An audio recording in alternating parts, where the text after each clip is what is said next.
उसके number of nucleus, तो वो बोल रहे हैं कि वो ट्वाइस हैं किसके, एक और दूसरे सैंपल S2 के कंपैरिजन में, जिसकी एक्टिविटी क्या है 10 माइक्रो क्यूरी। उसका लैम्डा 2 डिके कांस्टेंट मान लेते हैं, तो उसमें न्यूक्लियस N0 हो जाएंगे, डिवाइड कर दो। 5/2 इज 2 लैम्डा 1 बाई लैम्डा 2, तो लैम्डा 1 बाई लैम्डा 2, नहीं ये 5/2 नहीं, ये कितना आ गया 1/2, तो लैम्डा 1 बाई लैम्डा 2 की क्या वैल्यू आ गई 1/4। तो इसका मतलब हाफ लाइफ का क्या रेशो आ जाएगा जी 4:1, T half 2 divided by T half 1, ये आ जाएगा 4:1। दूसरे वाले की हाफ लाइफ पहले वाले की हाफ लाइफ का 4 टाइम्स, तो 20 इयर्स एंड 5 इयर्स वाला ये एक ऑप्शन सूटेबल है ना। फिर उसके बाद क्वेश्चन नंबर 3 की बात करते हैं। Fission reaction is given by 92 uranium 236, this gives 54 xenon 140 plus 38 strontium 94 plus x plus y, है ना। अब ये क्या बोल रहे हैं, considering 92U236 to be at rest, the kinetic energy of the products are denoted by इतना इतना इतना and इतना। Let the binding energy per nucleon be itna itna and itna respectively, considering different laws of the correct options are, है ना। तो जी पहले तो x और y क्या है वो आइडेंटिफाई कर लेते हैं हम। तो क्या है, चार्ज कंजर्वेशन अप्लाई करो, तो LHS में इन दोनों का चार्ज मिलाते हैं तो कितना आता है 8 और 4 12 के 2 हाथ से लगाए 5 और 3 8 और 1 9 92 आता है, इधर भी 92, तो चार्ज इज ऑलरेडी कंजर्व। तो दोनों x और y क्या हैं चार्जलेस हैं। मास नंबर की अगर बात करें तो LHS का मास नंबर आता है 140 प्लस 94, 4 9 4 13 के 3 हाथ से लगाए 1 1 और 1 2 234, इधर आ रहा है जी 236। इसका मतलब 0 चार्ज है और 2 मास नंबर है, इसका मतलब ये 2 न्यूट्रॉन निकल रहे हैं, क्या ऐसा मान सकते हैं क्या, x भी एक न्यूट्रॉन है और y भी एक न्यूट्रॉन है। बोलिए बच्चों, ऑप्शंस में से भी एक बार आप देख सकते हो जी कि क्या है, प्रोटॉन तो हो नहीं सकता, इलेक्ट्रॉन भी हो नहीं सकता, तो ए ही ऑप्शन बचता है, बस उसी से आंसर आ जाएगा आपको, बाकी कुछ करने की जरूरत ही नहीं है, ऑप्शन भी इतने आसान दिए हुए हैं, बाकी कुछ करने की आपको जरूरत ही नहीं।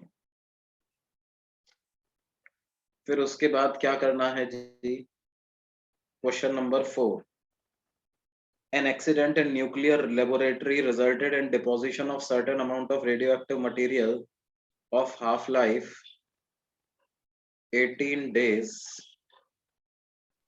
Sir inside the laboratory।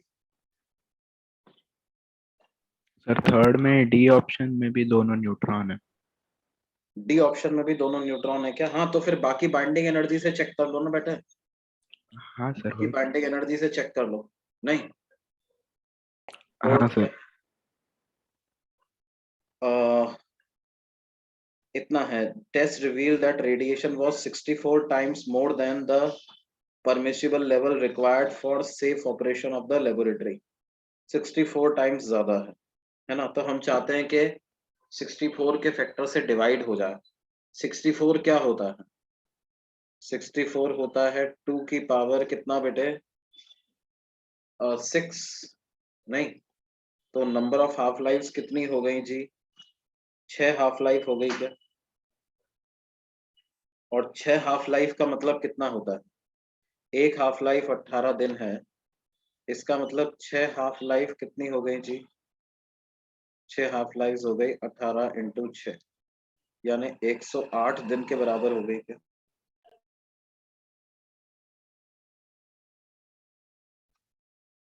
क्यों बेटे?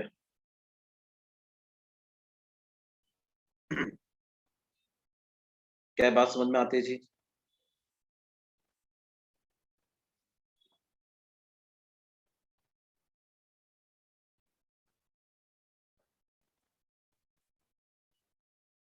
अरे भाई 2 हाफ का मतलब क्या है? 2 हाफ लाइव ही तो होगा, और क्या होगा बेटा? 2 हाफ का मतलब 2 हाफ लाइव ही तो होगा, है ना? फिफ्थ क्या है? In a radioactive decay chain thorium 90 thorium 232 decays to what? 90 pH 2. Let n alpha and n beta be the number of alpha and beta particles. n alpha particle निकलना है और n beta particles निकलना है ना? n alpha n beta. तो वही बेटे क्या करना है? चार्ज कंजर्वेशन, मास कंजर्वेशन नहीं, तो पहले मास कंजर्वेशन कर दो, उससे अल्फा तुरंत पता चल जाएगा। तो LHS में है 232, RHS में 212 plus n alpha, alpha particle का मास नंबर 4 होता है, बीटा पार्टिकल का मास नंबर तो 0 होता है जी। तो यहाँ से 232 माइनस 212 करोगे तो कितना आ जाएगा? 20 equal to 4 number of alpha particle. तो नंबर ऑफ अल्फा पार्टिकल कितने आ गए जी? 5 आ गए। फिर अगली इक्वेशन चार्ज कंजर्वेशन की लगा देंगे। तो चार्ज में इधर 90 है, उधर भी 90 है, अल्फा पार्टिकल का चार्ज +2 होता है, तो 2 into number of alpha particle, और बीटा पार्टिकल का चार्ज -1 होता है, तो -1 into number of beta particle. तो ये 90 से 90 कैंसिल हो गया जी। आपके पास क्या आ गया? Number of beta particle is 2 times number of alpha particle, यानी 10 बीटा पार्टिकल एमिट हो रहे हैं।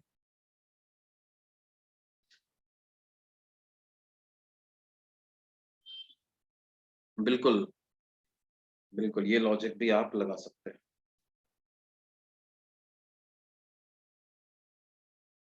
सिक्स्थ क्वेश्चन क्या है? In gamma rays emission from a nucleus there is no change in proton number and the neutron number both neutron। तो ये तो बड़ा आसान है, इसका तो 2 आंसर है, गामा डिके में तो कुछ चेंज नहीं होगा। सेवेंथ क्या है जी?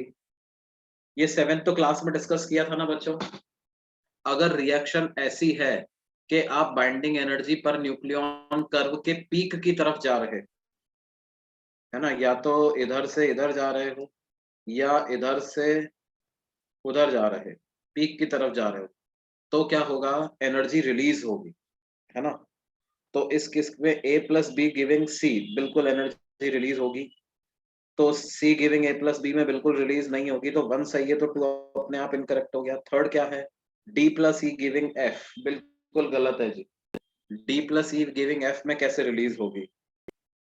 और F giving D plus E इसमें बिल्कुल रिलीज हो जाएगी। तो इसका 4 आंसर बिल्कुल ठीक दिया हुआ है। एट्थ क्या है जी? The nucleus of mass m plus delta m is at rest and decays into 2 daughter nuclei of equal mass m/2 each, है ना?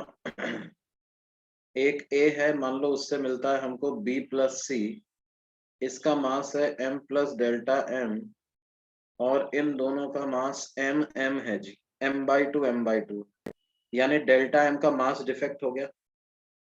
Mass defect in the reaction is delta m, है ना? अब क्या करें? मास डिफेक्ट डेल्टा m हो गया, अब क्या करोगे भैया? मास डिफेक्ट क्योंकि डेल्टा m हो गया, speed of light is this binding energy per nucleon for the parent nucleus is that for the daughter nucleus is E2, है ना. बाइंडिंग एनर्जी पर nucleon for parent nucleus is E1. तो total binding energy कितनी हो गई इसकी?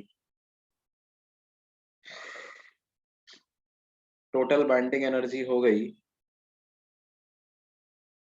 E1 multiplied by इसमें जितने न्यूक्लियॉन्स हैं A, है ना, और B और C की बाइंडिंग एनर्जी क्या हो गई? E2 into A/2 plus E2 into A/2. तो क्या आ गया जी? बाइंडिंग एनर्जी पर न्यूक्लियन प्रोडक्ट की ज्यादा होनी चाहिए ना, क्योंकि एनर्जी रिलीज हो रही है.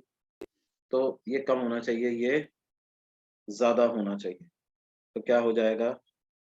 E1 into A should be less than E2 into A. तो E1 should be less than E2 ऐसा होना चाहिए बेटा, तभी तो एनर्जी रिलीज होगी सब, है ना.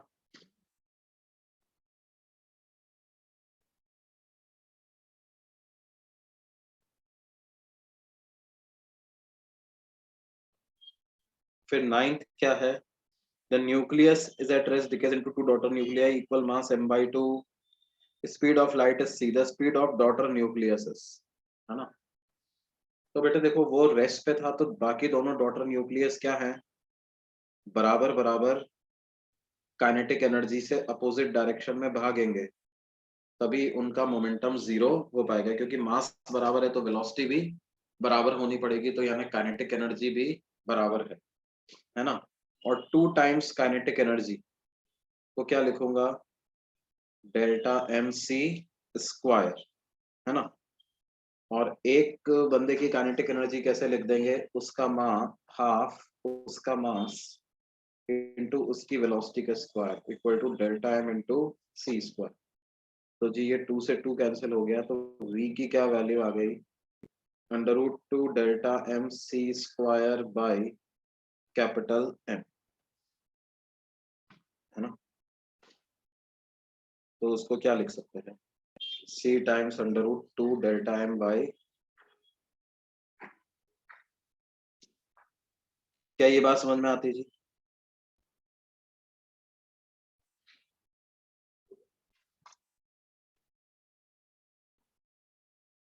ओके, 10th पे आते हैं.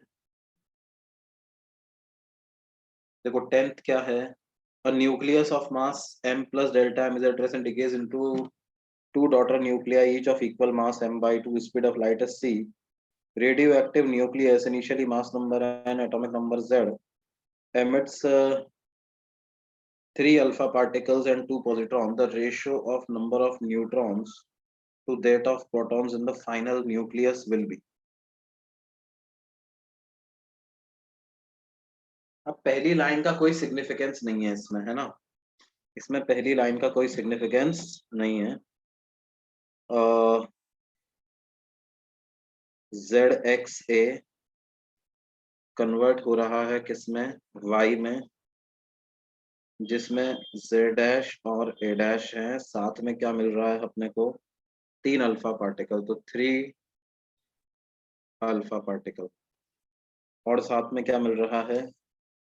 2 पॉजिट्रॉन, 2 टाइम्स +1 E 0. तो नंबर ऑफ प्रोटॉन्स कितने हैं? Z is equal to Z dash plus 3 into 2 6 plus 2 into 1 2. तो Z डैश की वैल्यू कितनी आ गई? Z-8, है ना. और A is equal to A dash plus 12 plus 0. तो A डैश की क्या वैल्यू आ गई? A-12. नहीं, तो क्या आ गया? क्या निकालना था बेटे हमको?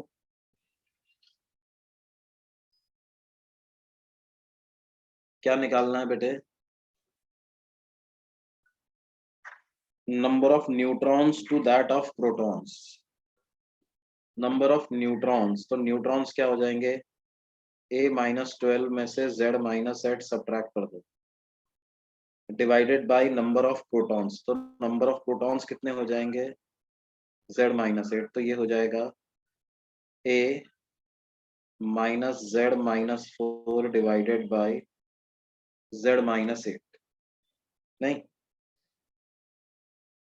ये हो गया 10th। 11th क्या है बच्चों? assume that a neutron breaks into a proton and an electron। Neutron break हो गया जी किसमें? प्रोटॉन में और एक इलेक्ट्रॉन में, है ना।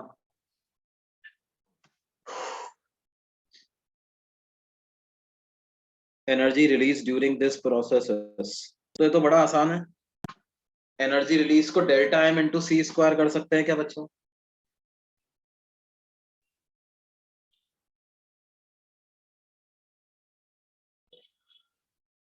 डेल्टा एम क्या लिखोगे? Mass of reactants minus mass of products into C square, ये ऐसा डेल्टा एम आ जाएगा।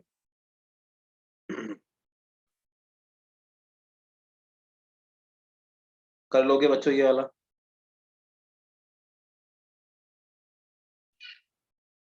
हाँ, लेकिन इसमें पता है डेटा थोड़ा गलत दिया हुआ है बच्चों, डेटा गलत दिया हुआ है यार, डेटा गलत दिया हुआ है जी। न्यूट्रॉन का मास प्रोटॉन और इलेक्ट्रॉन के मास से मिलाकर के कम दे दिया गया, ये सही नहीं है, ये क्वेश्चन सही नहीं। नहीं, ऑप्शन मैच की बात नहीं है बेटे, रिएक्टेंट्स का मास ज्यादा होना चाहिए ना एनर्जी रिलीज होने के लिए। क्या होना चाहिए?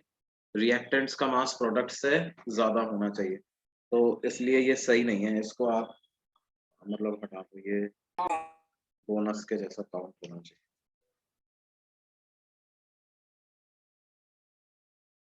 ट्वेल्थ पे आ जाए। देखो बेटे, ट्वेल्थ क्या है? In the given figure two elastic rods A and B are rigidly joined to and supports a small block of mass m is moving with velocity v between the rods. All collisions are assumed to be elastic and the surface the time period of oscillation। तो देखो time period of oscillation क्या होगा बेटे, कि आप वहां से count करना चालू करो जहां पर ये बी के कांटेक्ट में आया, तो बी को कंप्रेस करेगा और वापस आएगा, तो हाफ ऑफ टाइम पीरियड तो उधर लग जाएगा, तो half of 2 pi under root of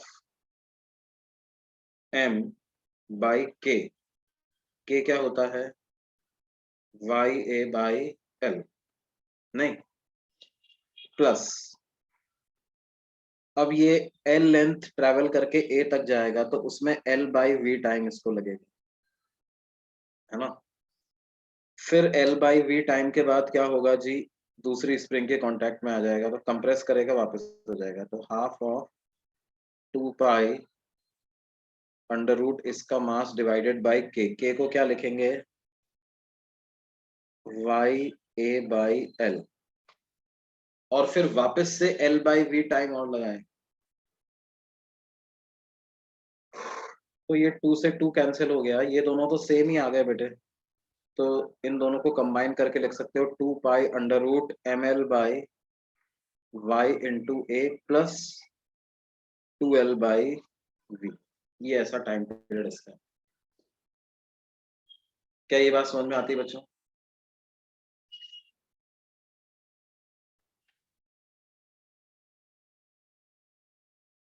है ना। उसको स्प्रिंग की तरह से मान लिया अपन ने, रॉड को कैसे मान लिया? स्प्रिंग की तरह से।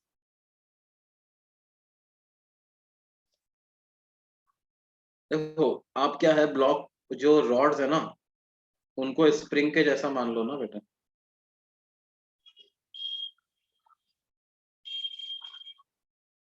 ठीक है, और ये पूरी लेंथ दी हुई है एल, तो हमने यहाँ इस वाले टाइम को t इक्वल टू 0 काउंट करना चालू किया, नहीं।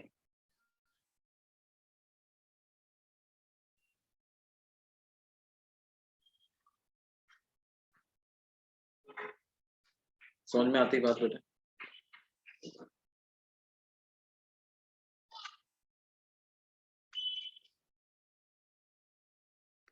फिर आते हैं किस पे? 13 पे। 13 क्या है? a rod of length 100 millimeter, coefficient of linear expansion इतना, is placed symmetrically between two fixed walls separated by 1001 millimeter. The Young's modulus of the rod is इतना. If the temperature is increased by 20 degrees Celsius, then the stress developed in the rod is. तो देखो rod भर करके कितनी length की हो जानी चाहती है, तो वो हो जानी चाहती है initial length into 1 plus alpha into delta T. Delta T कितना है जी? 20 डिग्री सेल्सियस. तो 1000 प्लस 1000 इंटू 20 इंटू 10 की पावर -4. 1 2 3 4 से ये कैंसिल हो जाएगा. तो 1002 mm की ये हो जाना चाहिए, है ना. लेकिन वॉल के बीच में गैप कितना है? 1001 mm. तो क्या हम बोल सकते हैं कि इसमें 1 mm का कंप्रेशन आ जाएगा? Compression will be 1 mm. तो y delta l by L is equal to कितना? f by a. वही तो स्ट्रेस है. तो y क्या है जी? 10 की पावर 11. डेल्टा l क्या है? 1 इंटू 10 की पावर -3. और नेचुरल लेंथ को आप 1 मीटर ही रख दो, तो ये 10 की पावर 8 न्यूटन पर मीटर स्क्वायर का स्ट्रेस आ गया.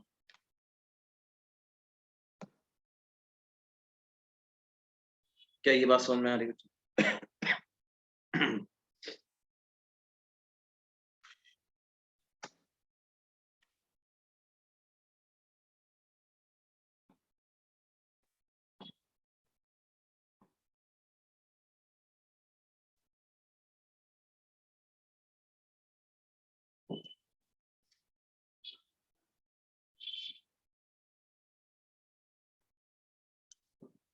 Four uniform wires of same material are stretched by the same force. The dimensions of wire are as given below. The one which has minimum elongation is. तो बेटे हम कैसे लिखते हैं? y delta l by L is equal to f by a. तो delta l कितना आ जाएगा? f into L upon a into Y. अब सेम मटेरियल है तो y सेम है, फोर्स सेम लगा रहा है, तो यानी डेल्टा l जो है वो proportional to length upon area है ना. और एरिया रेडियस के स्क्वायर के प्रोपोर्शनल. तो लेंथ अपॉन रेडियस का स्क्वायर कंपेयर कर लो बेटे. नहीं, लेंथ अपॉन रेडियस का स्क्वायर कंपेयर करते चले जाओ, उससे आपके पास पता चल जाएगा जी. कोई डाउट इसमें? आंसर मैच नहीं कर रहा क्या?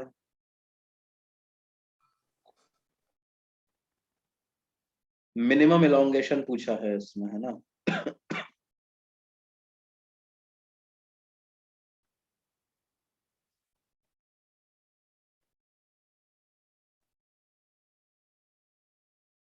मिनिमम इलोंगेशन पूछा. मिनिमम ही कैलकुलेट किया क्या तुमने? फिर मैक्सिमम तो नहीं निकाल लिया भैया?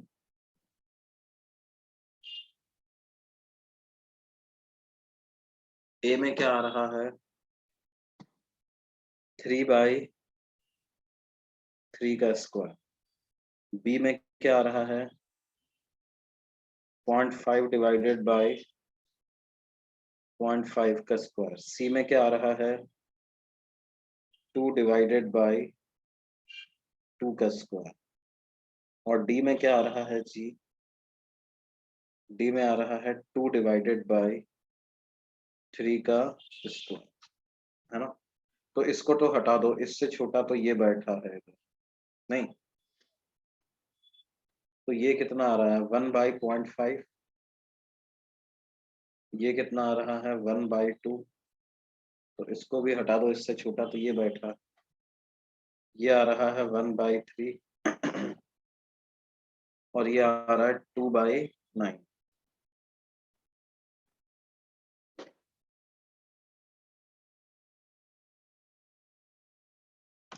तो 2/9. Okay.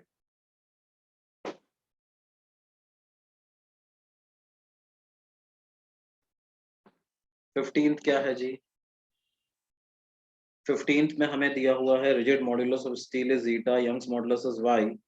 Piece of steel of cross section area is changed into wire of length L and area A by 10. Then बेटे दोनों तो मटेरियल की प्रॉपर्टी है ना, डायमेंशन चेंज करने से तो इन पे कोई फर्क नहीं पड़ेगा, तो वही सेम ही रहेंगे, तो इसलिए इसका आंसर क्या होना चाहिए?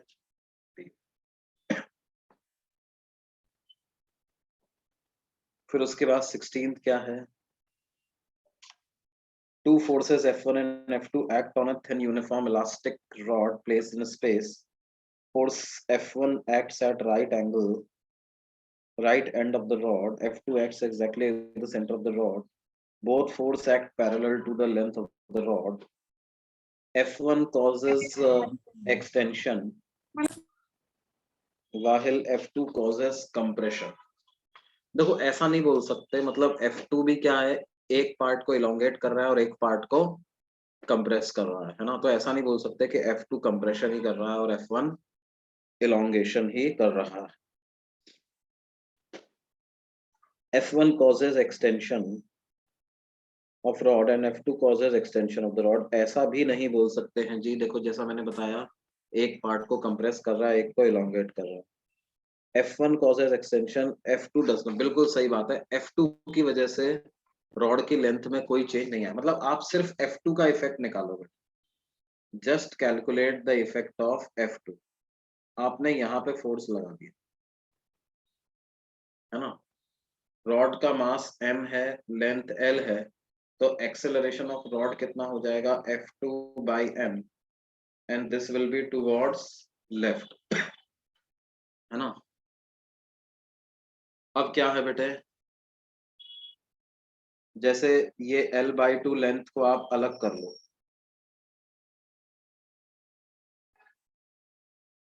तो इस पर F2 ऐसे लग रहा है, और राइट वाली L/2 को अलग कर लो तो उस पर F2 ऐसे लग रहा है, नहीं?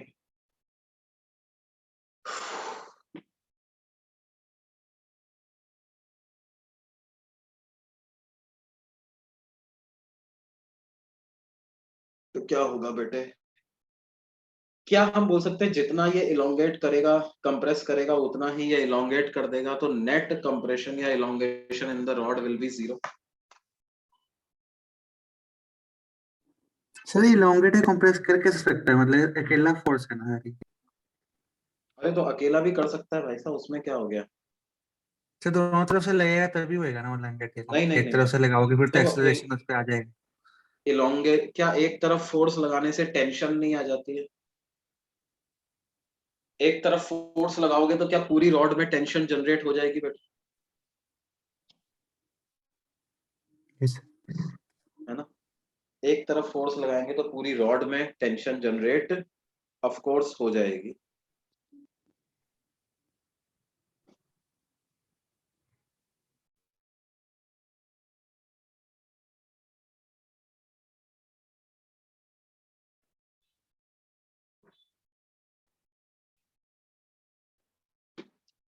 क्या बात समझ में आती है? What is the meaning of place in space, मतलब और कोई फोर्स नहीं लग रहा है इस पे, ग्रेविटी वगैरह बाकी और कोई फोर्स नहीं लग रहा।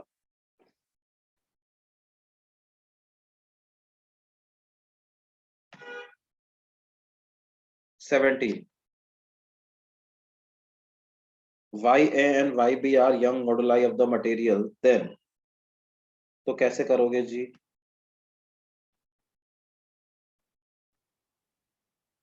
YA को tan 60 और YB को tan 30 डिग्री लिख देंगे,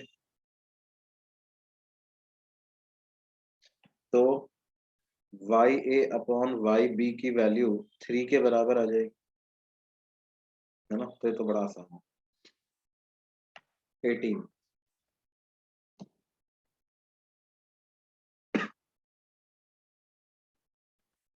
ये क्लास में करा था बेटा इस तरह का 18 टाइप का क्वेश्चन, तो हमने क्या देखा था, V डैश किसके बराबर आ जाता है? V इंटू n की पावर 2/3 ऐसा आ जाता है ना, जब ड्रॉप्स मिलती हैं तो n ड्रॉप मिलती हैं तो n की पावर 2/3 आ जाता है। तो यहाँ पर कितनी ड्रॉप मिल रही है? 2 ड्रॉप मिल रही हैं। तो 5 सेंटीमीटर पर सेकंड तो पहले से थी, 2 की पावर 2/3 करना है जी। तो कितना आ जाएगा? 2 का स्क्वायर इज 4, तो 4 की पावर 1/। बोलिए बच्चों।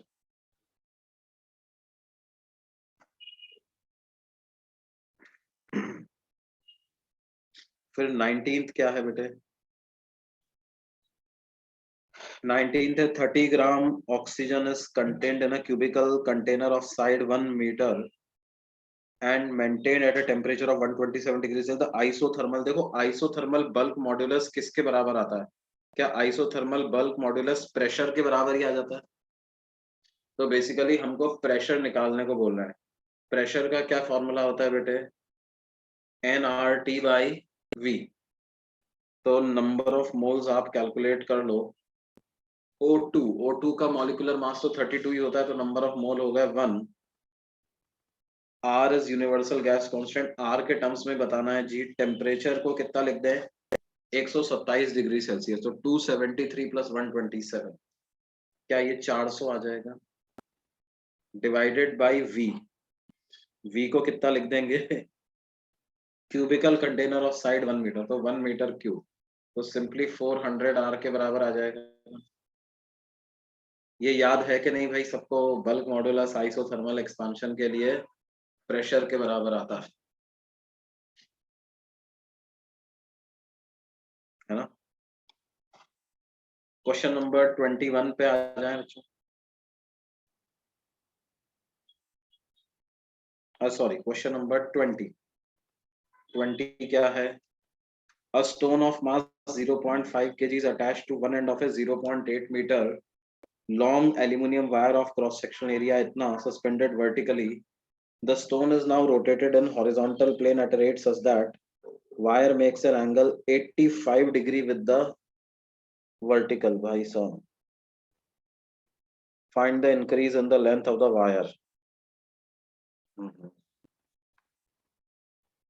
तो कैसे करेंगे बच्चों इसको?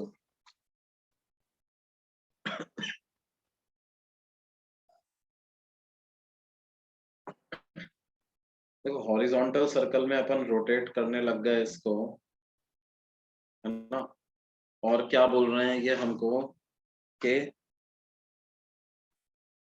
85 डिग्री विद द वर्टिकल बताता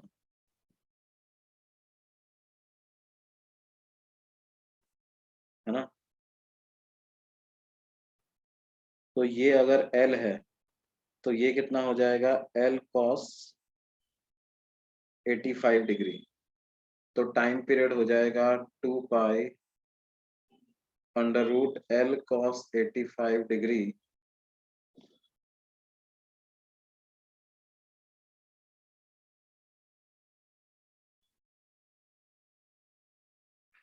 ऐसा टाइम पीरियड हो जाता।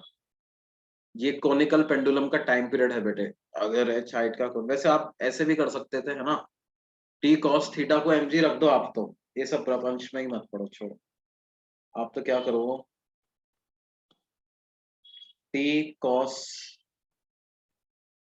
85 डिग्री इक्वल टू mg, तो t की वैल्यू क्या आ गई जी? mg बाई कॉस 85 डिग्री, है ना? अब कॉस 85 डिग्री तो हमको दिया हुआ है, नई टेंशन पता चल गई तो नया इलोंगेशन नहीं पता कर सकते हो बच्चों?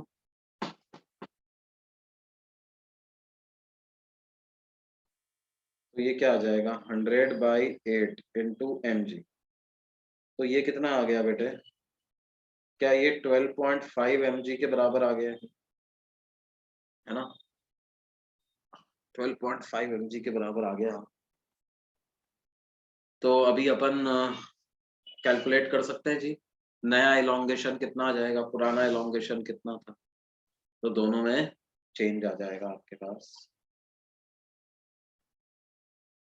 डेल्टा एल बेसिकली बराबर होता है FL/A/, तो डेल्टा L1 डेल्टा L2 इतना होगा। तो चेंज इन इलोंगेशन क्या हो जाएगा? F2 minus F1 into L/AY, ये ऐसा होगा। क्या ये बात समझ में आ रही है बेटा?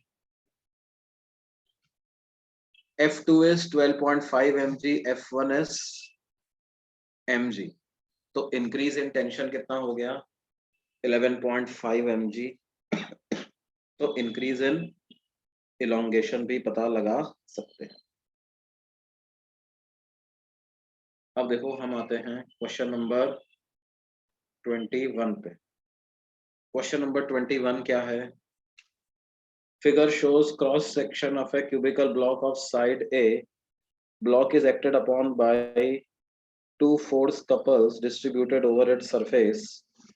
Normal stress at the plane passing through two parallel face diagonals is, क्या मतलब है?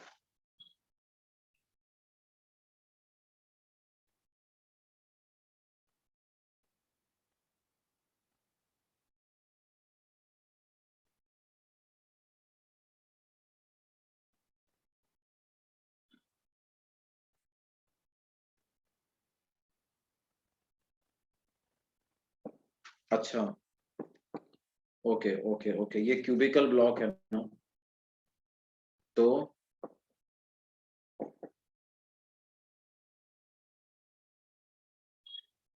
दो पैरेलल फेसेस हैं,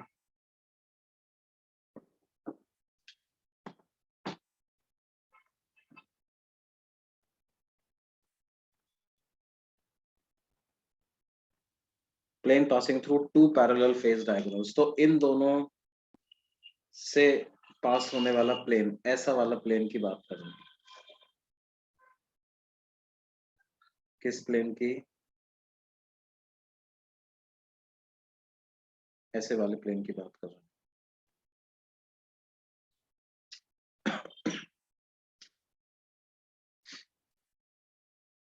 तो बेटे देखो, अगर आप इधर से देखोगे तो वो कैसा दिखेगा? इस तरह का दिखेगा ना? नहीं, ऐसा दिखेगा। तो क्या है?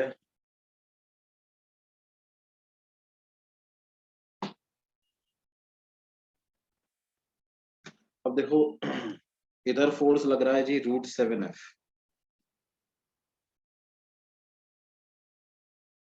इधर लग रहा है कितना? F। नहीं, तो अब हमें क्या करना होगा? नेट फोर्स तो 0 होगा, मान लो अपन ऐसा ये ट्रायंगुलर टाइप का क्रॉस सेक्शन ले लेते, इस पर नेट फोर्स तो 0, तो √7F, और इधर से लग रहा है F, तो इस पे इधर से लग जाएगा कितना? √7F, और ऊपर लग जाएगा कितना? F। अब ये एंगल 45 डिग्री है जी, तो ये एंगल भी 45 डिग्री है, तो परपेंडिकुलर कंपोनेंट कितना आ जाएगा? F/√2 plus √7F/√2। क्या ऐसा टोटल नॉर्मल फोर्स इतना आ जाएगा? तो बेसिकली हम क्या लिख सकते हैं? √7 + 1 इंटू F/√2 इतना आ जाएगा, और √7 + 1 इंटू F/√2 को डिवाइड कर दें किससे? इस एरिया से, तो ये एरिया कितना आ जाएगा बेटे? लेंथ इंटू ब्रेड्थ, तो basically A multiplied by √2A, तो √2A² आ जाएगा, तो आ जाएगा √7 + 1 into F divided by 2A², है ना? तो क्या आ जाएगा जी? x की वैल्यू 7 आ जाएगी, इसका x की वैल्यू 7 आ जाएगी। फिर उसके बाद क्या है? 22, light rod of length 2 metre suspended from the ceiling,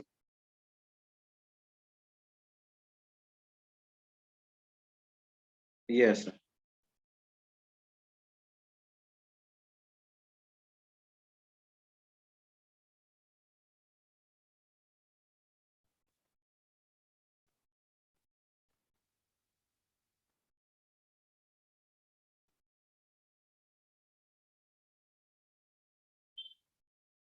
ये ऐसे आपने इसको सस्पेंड,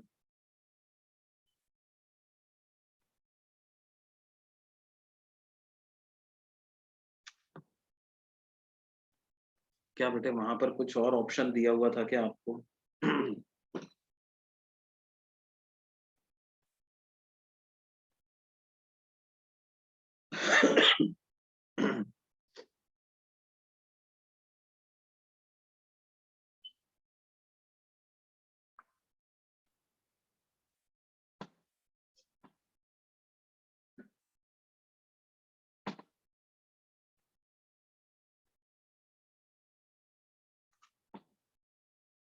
देखो बेटे इसमें क्या है,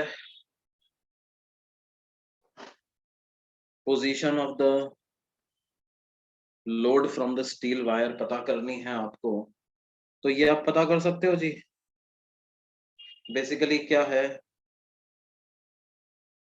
रॉड तो लाइट दी हुई है, वेट को मान लो हमने क्या किया, स्टील वायर से एक्स डिस्टेंस पे रख दिया, कुछ डिस्टेंस पे रख दिया, और दूसरा क्या है, ब्रास है, क्या है ना।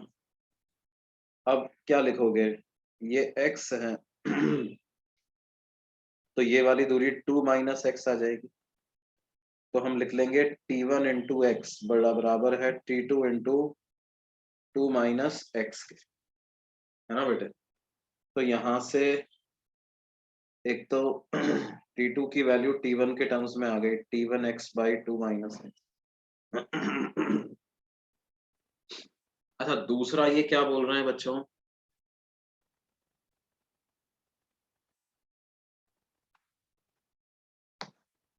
दूसरा ये क्या बोल रहे हैं,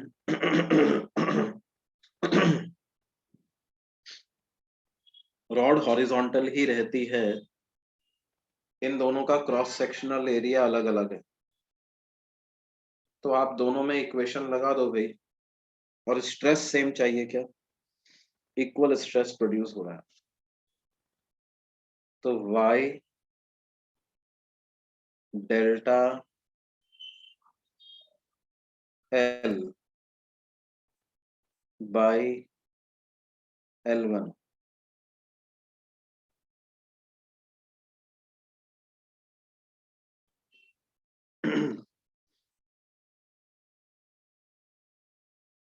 स्ट्रेस सेम है का मतलब तो यही हो गया ना बेटे।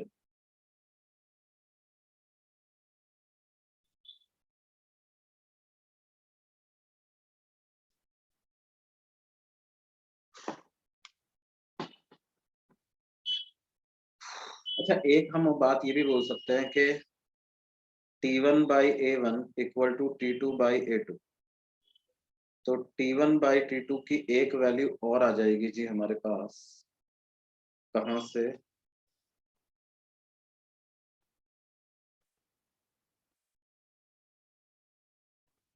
इसी इक्वेशन से आ जाएगी, और कुछ करने की जरूरत ही नहीं है आपको।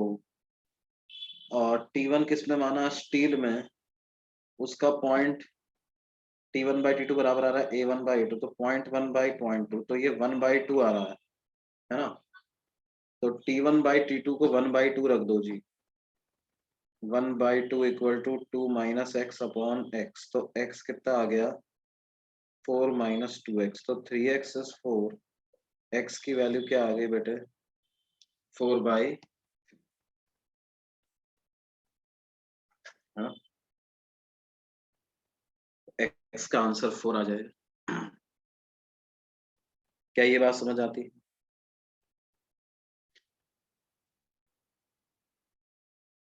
फिर उसके बाद देखो 23 में क्या है, देखो यहाँ पर इसको इंटीग्रेशन से ही करना पड़ेगा, मतलब आप क्या करो, ये रॉड रोटेट हो रही है ना ओमेगा एंगुलर वेलोसिटी से, यहाँ से x डिस्टेंस पे जाओ और पहले वहां पे टेंशन निकाल लो, तो टेंशन की वैल्यू आएगी रिमेनिंग रॉड का मास इनटू उसके सेंटर ऑफ मास का एक्सेलरेशन, है ना। अब उसके सेंटर ऑफ मास का एक्सेलरेशन लिखेंगे ओमेगा स्क्वायर आर, ये वाली डिस्टेंस क्या है बेटे, L माइनस एक्स बाई 2, तो R क्या हो जाएगा, L minus x by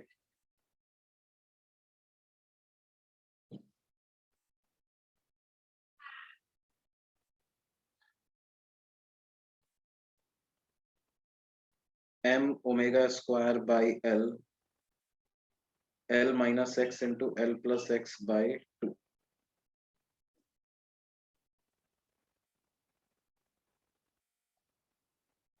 ये ऐसा आ जाएगा बेटा, है ना।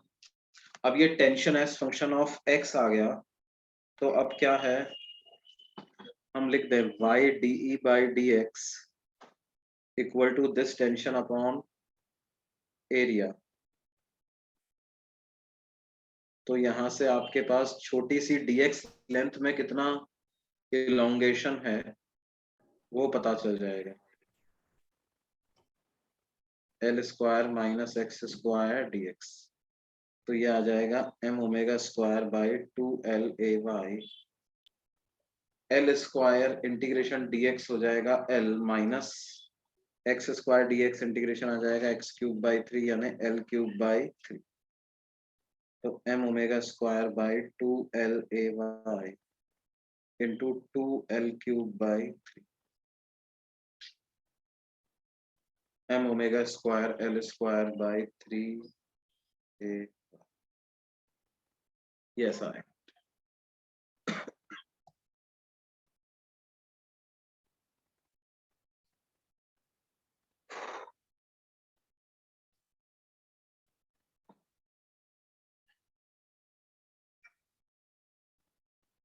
ट्वेंटी फोर्थ क्या है बच्चों? A wire of uniform cross section area is hanging vertically and due to its own weight, its length changes. There is a point C on the wire such that change in length AC is equal to change in length. हाँ बेटे, तो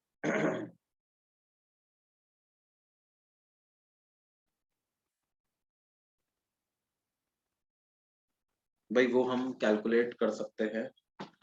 एक बार 0 से x तक integrate करो और एक बार x से L तक, है ना।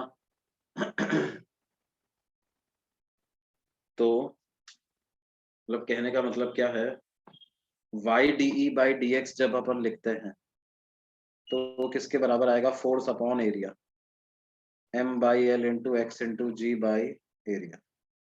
तो dE की क्या वैल्यू आ जाएगी, mg by A L Y into D X, और इसको इंटीग्रेट कर दो 0 से x डिस्टेंस, तो mg by X D X आएगा A L Y into X D X का इंटीग्रेशन एक्स स्क्वायर बाई 2।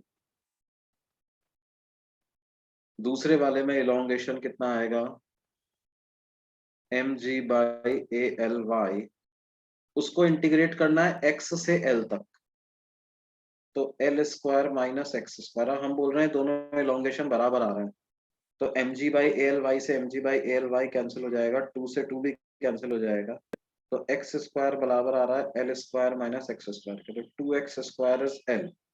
तो x की क्या वैल्यू आ रही है बेटे, l बाई √2 के बराबर। अब ये हमसे किसका रेशो पूछ रहे हैं, AC अपॉन BC का।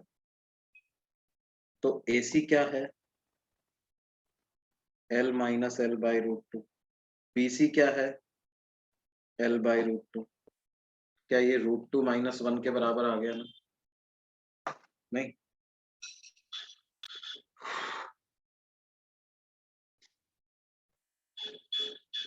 क्वेश्चन नंबर 25, ये क्या है बेटे, फोर्स पर यूनिट एरिया, तो F बाई A की वैल्यू सिग्मा बोल रहे हैं, तो F बराबर है सिग्मा इंटू ए। अब यही फोर्स क्या है बेटे, ऐसे वाले एरिया पे भी लग जाएगा जो कि इधर से थीटा एंगल बना रहा है। अब ध्यान दो, अगर ये वाला एरिया A है तो ये वाला area A by sine theta ऐसा होगा, है ना। और फोर्स तो क्या होगा, इस वाले एरिया पर भी ऐसे ही लगेगा, तो ये एंगल थीटा है तो ये थीटा होगा, तो इधर आएगा f cos थीटा और इधर आ जाएगा कितना f sin थीटा। तो f sin theta divided by a by sin theta, यानी f sin square theta by a, और f बाय a को सिग्मा लिख सकते हैं, तो ये सिग्मा sin स्क्वायर थीटा के बराबर आएगा ना।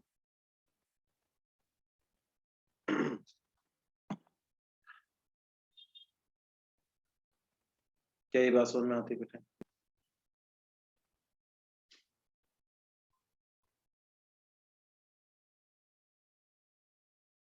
To determine the half-life of radioactive element, student plots ln dn by dt versus t. Here dn by dt is rate of radioactive decay at time t. If the number of radioactive nuclei of this element decreases by p after 4.16 years, then the value of p is.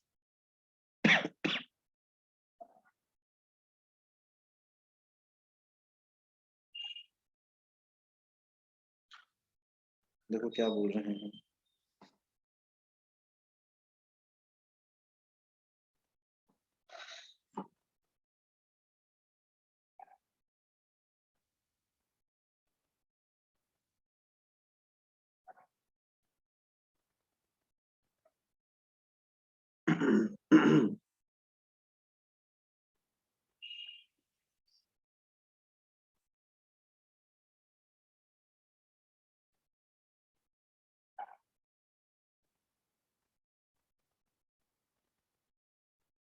देखो dn by dt क्या होता है?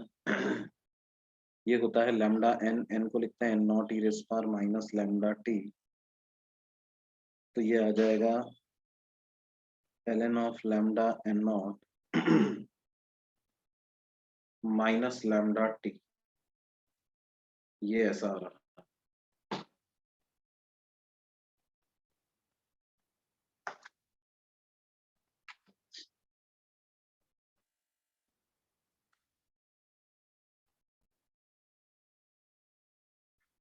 अब देखो बेटे इस line का slope कितना है वो निकालते हैं।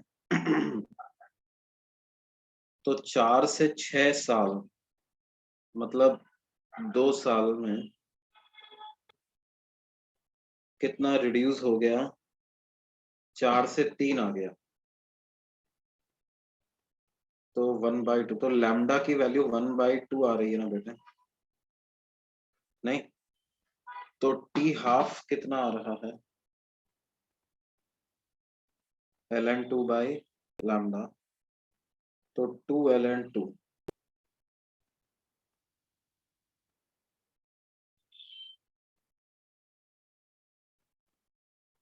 वन 1.386 ऐसा टी हाफ आ रहा है।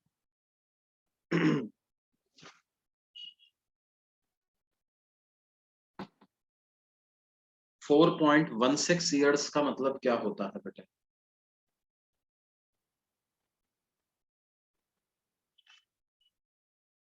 इसका लगभग 3 गुना होता है क्या? इसको 3 से मल्टीप्लाई करो,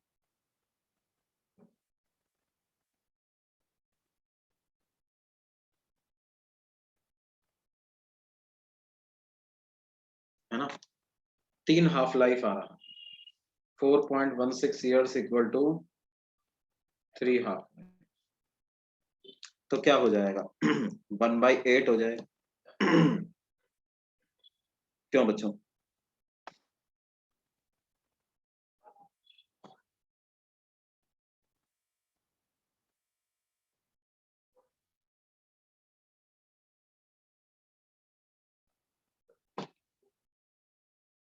ये बात है भाई, बाकी जो है अगली क्लास में करते हैं इसको, मतलब मैं सॉल्यूशन लिख के भेजता हूँ आपको, ठीक है? क्वेश्चन नंबर 27, 28, 29, 30 तक।